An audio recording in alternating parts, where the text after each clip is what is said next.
দেখতে দেখতে 1 বছর পার হয়েছে, লোকসভা ভোটও মিটেছে সম্প্রতি। তা সত্ত্বেও থেকে থেকে জ্বলে উঠছে রাজ্য।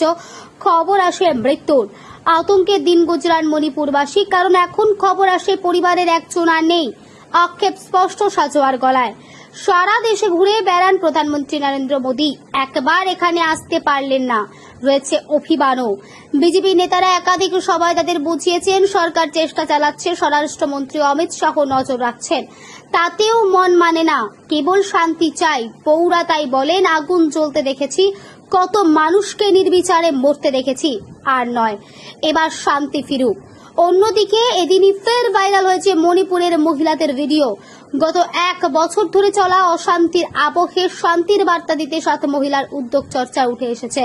শুক্রবার রাজ্য জুড়ে শান্তি এবং ঐক্যের বার্তা দিতে মাথা ন্যাড়া করে 7 মহিলা সাইকেল র্যালি করেন। কালো পোশাক পরে শেখ মাই